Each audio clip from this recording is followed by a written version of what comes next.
Elvis Presley walked into his father Vernon's office at Graceland on a normal Tuesday afternoon in 1973. What Vernon showed him in the next 20 minutes would shatter everything Elvis believed about his 17-year partnership with Colonel Tom Parker. The documents spread across that desk revealed the biggest betrayal in music history, a scheme that had stolen over $100 million from Elvis, and the devastating truth that the man he trusted most had been lying to him since day one. What Elvis did next, and why he could never escape, would haunt him until his final breath. It was March 1973. Elvis was at the absolute peak of his comeback. The Aloha from Hawaii concert had just been broadcast to over 1 billion people worldwide. He was selling out every Vegas show. His albums were going platinum. Elvis Presley was printing money, and everyone knew it. Except Elvis never seemed to have as much money as he should. Vernon Presley had been noticing the discrepancies for years, but he'd always trusted the Colonel to handle the business side. That was the deal. Elvis performed, the Colonel managed everything else. But Vernon was getting older, more careful with money, and the numbers just weren't adding up anymore. So Vernon did something he'd never done before. He hired an independent accountant without telling Elvis or the Colonel to quietly review Elvis's finances, not to audit them officially, just to look at the books and see if everything made sense. What the accountant found made Vernon physically sick. That Tuesday in March, Vernon called Elvis into his office at Graceland. Elvis came in relaxed, expecting to talk about some household expense or maybe sign some papers. But when he saw his father's face, he knew something was terribly wrong. "Daddy, what is it? Are you sick?" Vernon shook his head. He couldn't speak for a moment. Finally, he gestured to the chair. "Sit down, son. We need to talk about the Colonel." Elvis sat, confused. What about him? Did something happen? Vernon spread papers across the desk, financial documents, contracts, statements. "I had someone look at your finances, someone who doesn't work for the Colonel, someone independent." "Why would you do that without telling me?" Elvis asked, a hint of defensiveness in his voice.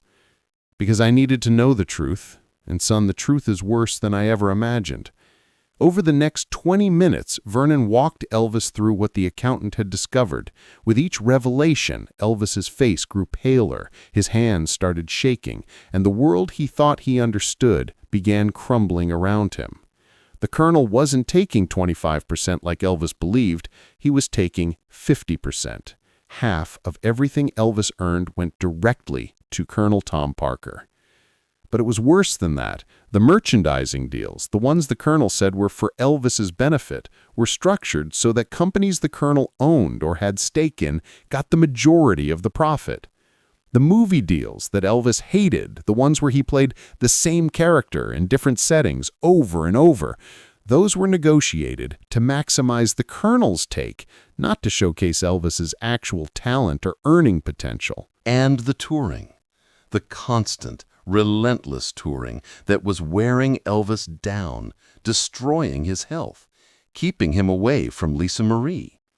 The Colonel booked those tours not because Elvis needed the money, but because the Colonel needed the money. He had massive gambling debts in Las Vegas, and Elvis's performances were how he paid them. "How much?" Elvis finally asked, his voice barely a whisper. "How much has he taken?" Vernon looked at his son with tears in his eyes. "Over the last 17 years, conservatively, over $100 million that should have been yours went to Colonel Parker instead." Elvis stood up so fast, his chair fell over. "That's not possible. That can't be possible." "It's all here, son, in black and white. The contracts you signed, they're legal, but they're the worst deals I've ever seen. No legitimate manager in the world takes 50%. 10% is standard, 15 at most. But 50? And with all the side deals on top of it?" Elvis started pacing, his breath coming in short gasps. "He told me he was protecting me. He told me these were the best deals, that I was getting rich, that "You are rich," Vernon interrupted, "but you should be 10 times richer, maybe more. Elvis, you're the biggest entertainer in the world, and you're not even getting half of what you earn." "Why didn't you tell me sooner?" Elvis demanded. "If you suspected something, why didn't you—" "Because I didn't know," Vernon shouted back. "The Colonel kept everything so complicated, so layered, and honestly, son, I was scared. Scared of what we'd find. Scared of what it would mean." Elvis stopped pacing. "Does the Colonel know that you had someone look at the books?" "Not yet, but he will. The accountant had to request documents from the Colonel's office. They'll figure it out." As if on cue, the phone in Vernon's office rang. Vernon and Elvis looked at each other. Vernon picked it up. "Presley residence?" His face went white. "Yes, Colonel. He's right here." Vernon held out the phone to Elvis. "It's him." Elvis took the phone with a shaking hand. "Yeah?" Colonel Tom Parker's voice came through, jovial as always, but with an edge underneath. "My boy, I hear there's been some confusion about the finances. Nothing to worry about, just some misunderstanding. Why don't you come to my office tomorrow and we'll clear everything up?" "I want to see all the contracts, every single one, original copies." There was a pause. "Elvis, you've seen the contracts. You signed them." "I want to see them again. Tomorrow. Everything." Of course," the Colonel said smoothly. "But Elvis, I hope you're not listening to people who don't understand how this business works. Your daddy means well, but he's not a manager. He doesn't know how these deals are structured." 50%, Elvis said. "You're taking 50% of everything I make." Another pause, longer this time. "It's what we agreed to, my boy. It's all in the contracts. You told me it was 25%. 25 was the original deal. As your career grew, as the management became more complex, we renegotiated. You signed every amendment, Elvis. This is all legal and above board." "I didn't know what I was signing." Elvis's voice rose. "You'd put papers in front of me and tell me where to sign, and I trusted you." "And that trust made you the biggest star in the world," the Colonel said, his voice hardening. "Don't forget who took a truck driver from Tupelo and created Elvis Presley. Don't forget who you were before me." Elvis felt like he'd been slapped. "I need to go." "We'll talk tomorrow. And Elvis, don't do anything rash. We have a good thing here. Let's not ruin it over a misunderstanding." Elvis hung up without responding. He looked at his father. "He's not even denying it.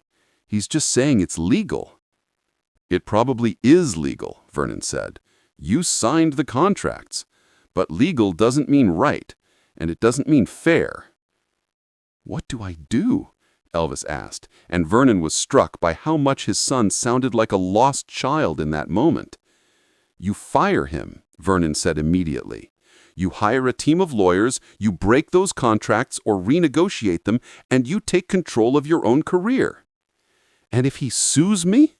"Then he sues you." "Son, you can't keep letting him steal from you." But Elvis was already shaking his head. Over the next few hours, as the initial shock wore off, reality set in. Elvis couldn't just fire Colonel Parker. It wasn't that simple. The Colonel had information. 20 years of information about Elvis's prescription drug use, his relationships, his private behavior. Information that could destroy Elvis's image if it became public in a lawsuit. The Colonel had connections, deep ties to the Vegas casinos, to the music industry, to the media. He could make Elvis's life very difficult if Elvis went to war with him. And, most devastatingly, the Colonel had conditioned Elvis to believe that he couldn't succeed without him. That Elvis Presley, the brand, the legend, was the Colonel's creation, and without the Colonel's management, it would all fall apart. Elvis called an emergency meeting with his closest advisors. The Memphis Mafia gathered at Graceland that night. Joe Esposito, Red West, Jerry Schilling, and a few others sat in Elvis's living room while he told them everything. "So fire him," Red said immediately. This is theft. This is fraud. You fire him and you sue him for everything he took." "It's not that simple," Elvis said. "Why not?" "Because," Elvis struggled to articulate the fear that was gripping him, "because what if the Colonel's right? What if I am nothing without him? What if Elvis Presley only exists because of what he built?" "That's bullshit," Joe said. "You're Elvis Presley because of your talent, your voice, your charisma.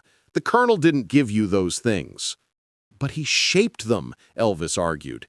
"He made the decisions about what songs I recorded, what movies I did, how I was marketed. What if I make different decisions and it all falls apart?" "Then it falls apart," Red shouted. "At least you'll fall apart as your own man, not as the Colonel's puppet." But Elvis couldn't shake the fear.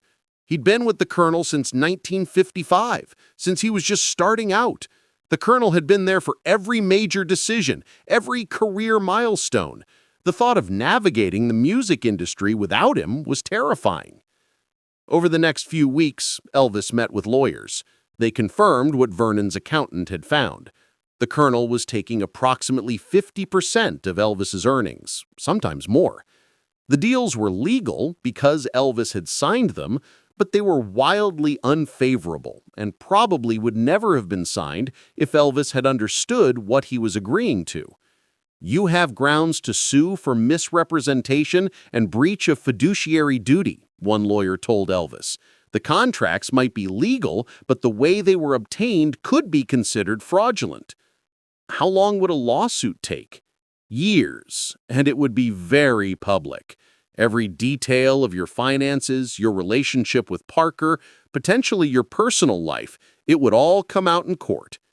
Elvis paled. "My personal life? Parker would use everything he has. You need to be prepared for that." Elvis wasn't prepared for that. Nobody was. The thought of Lisa Marie reading about her father's drug use and extramarital affairs in the newspaper, the thought of his fans seeing him not as the king of rock and roll, but as a flawed, struggling addict, it was too much. In April 1973, Elvis met with Colonel Parker at the Colonel's office in Las Vegas.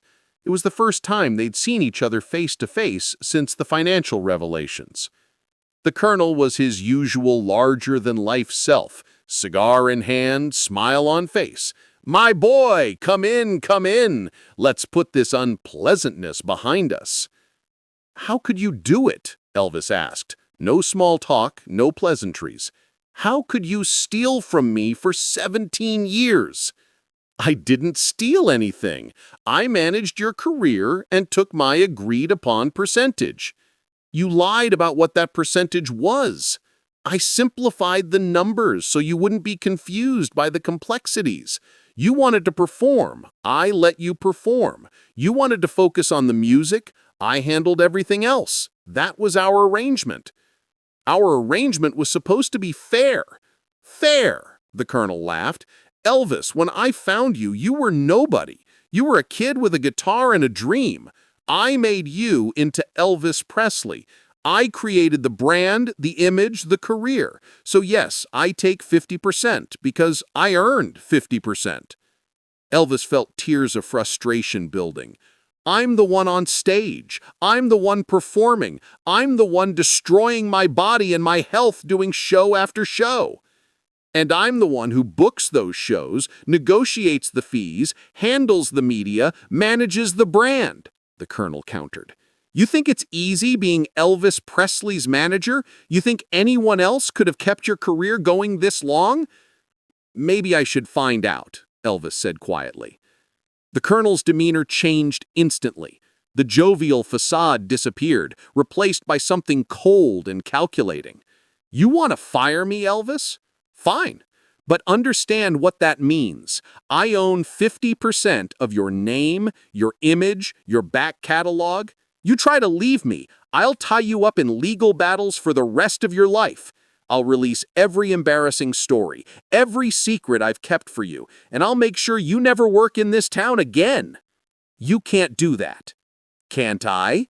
I have friends in every major casino, every TV network, every record label. One phone call from me, and you're done."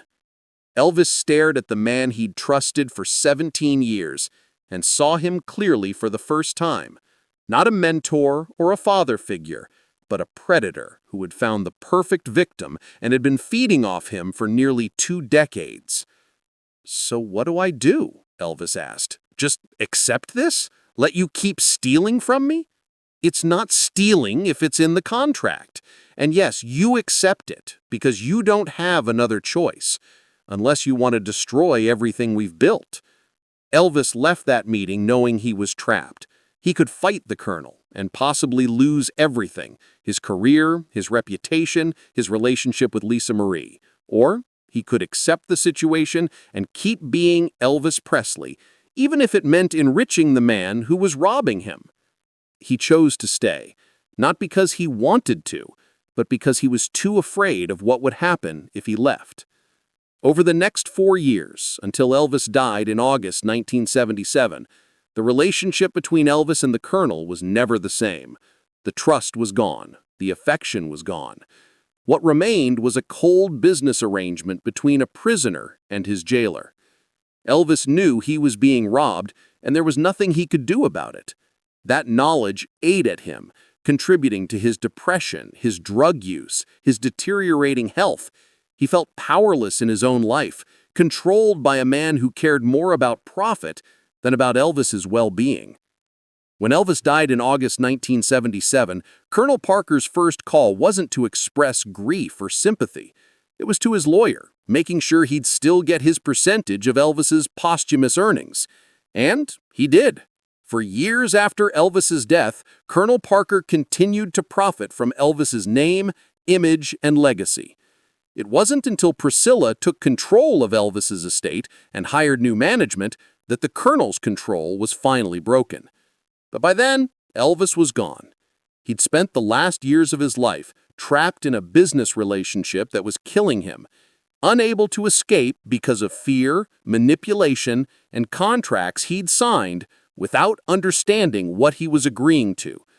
The day Elvis found out the Colonel was stealing from him should have been the day he walked away, but fear kept him prisoner.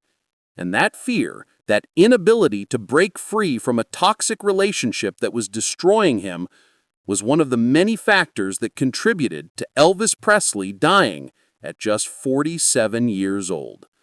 If this story of betrayal and manipulation moved you, make sure to subscribe and hit that like button. Share this with someone who needs to understand that sometimes the people closest to us can be the ones who hurt us most. Have you ever stayed in a toxic relationship because you were afraid to leave? Let us know in the comments. Don't forget to ring that notification bell for more untold Elvis stories that reveal the painful truth behind the legend.